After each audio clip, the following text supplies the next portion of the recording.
This is a little 5 by 7 inch masonite board covered with gesso, and I've drawn this cat on here. It's a calico cat. I'm going to try and make a quick painting out of this. And on my palette here I have very few colors: black, titanium white, ultramarine blue, cerulean blue, 3 earth colors: yellow ochre, burnt umber, and burnt sienna. So that's it for the colors. I could add more, but I'll start with this. Well, let me think. I have a number of brights here, rather small brushes. I guess I'll start with the warmer colors on the cat. And of course I have my spray bottle here, so important when painting with acrylics. Okay, I'm just going to put a wash of color on here. I'm kind of treating this just like watercolors to begin with. Take some darker color, ultramarine blue, and some black. I'll thin that as well. This is just fresh water here. And I'll just put some of that in here. And under its chin, I have some darker areas. I'm going to begin to add some white to that. Yeah, okay, well, so far so good. These acrylics sure don't cover very well. I wish they made acrylics that covered better. Some brands cover better than others, but sure don't cover like oil paints. Let me see, it's real dark around this eye. Paint that just so I don't lose the drawing underneath there. And this eye is very dark too.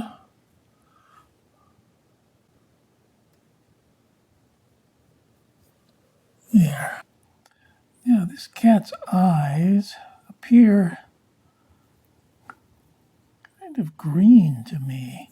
So I'm going to take my yellow ochre and ultramarine blue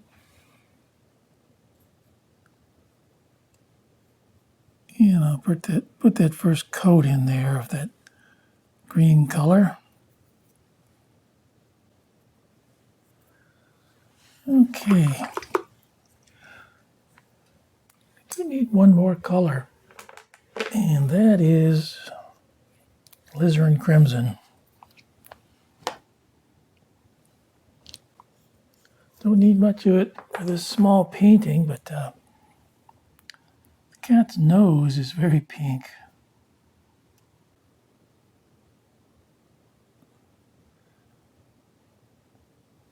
So I'll take my green color again, go over that one more time.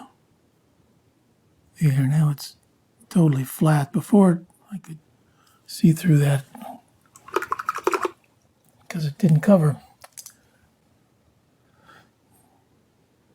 And now let's put in the pupil.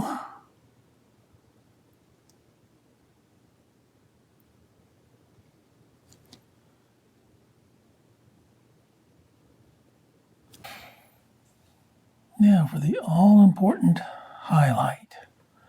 I often get these highlights for the eye in the wrong spot. Sometimes it's a bit of a trial and error thing, so I'll put one in right here. And another one right there.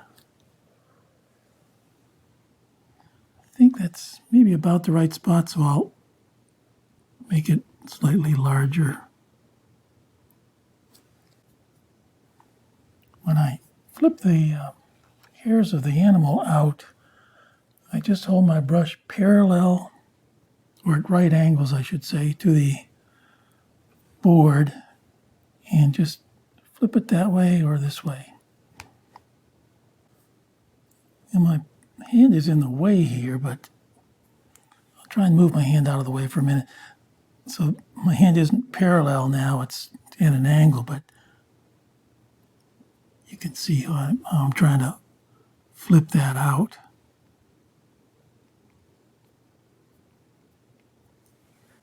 going to brighten the eyes up one more time with a yellow ochre and cerulean blue.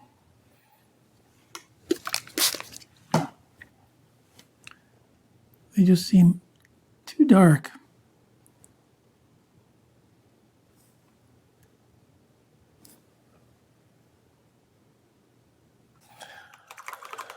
All right, well, I've totally ignored the background, haven't I?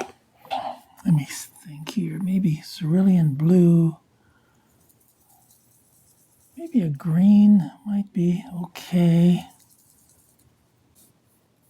I'm not cutting in very close to the edge of the cat yet till I see if this is really the color I want.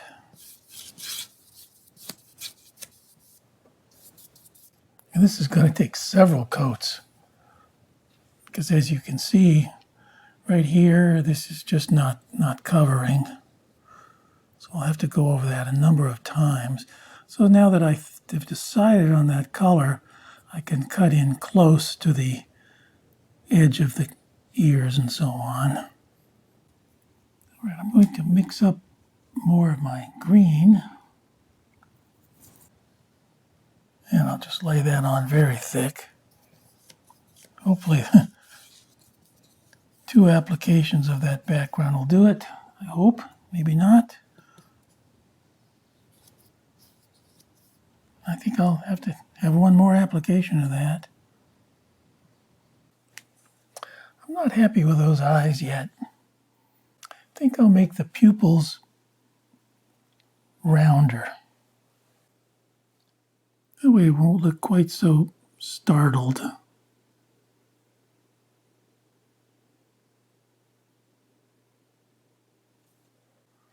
think I'm going to make them almost round. Now remember what I said about the highlight sort of being a hit and miss thing. Now I'm looking at this and I don't think the highlight is in the right spot. So I'm going to take that highlight, paint it out, and I'm going to move it and put that highlight more towards the center. There, now I'm going to go over this background one last time. Each time I put this on, it's slightly different color, but it doesn't really matter. I just want to get a solid color on there. Now, one thing that's really missing on this is the edge of the face where the fur fans out. So you get a little more palette space here.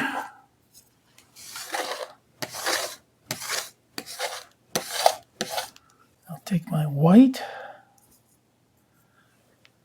and with this brush at right angles, once again, just holding that and flipping that straight out.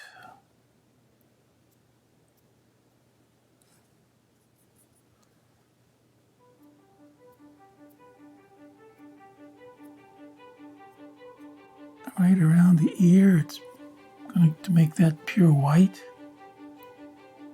Just where there's some light catching the edge of the ear.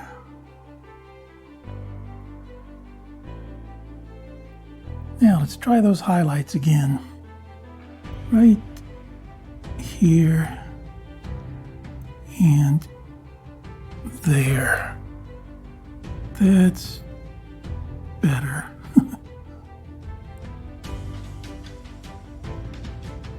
Now when I put in those whiskers, I want my brush to be fully loaded and I want the paint to be thin so it flows off the brush easily.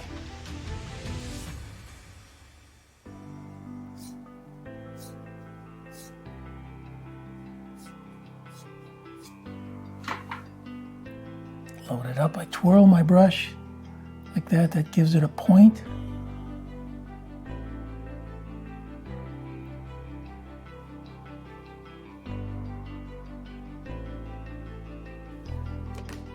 I'm going to take one more color, cadmium red.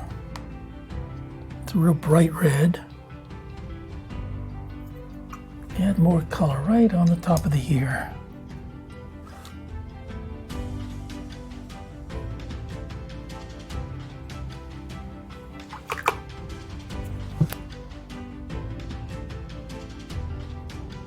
Well, I think that'll finish this small painting. I'll just sign it.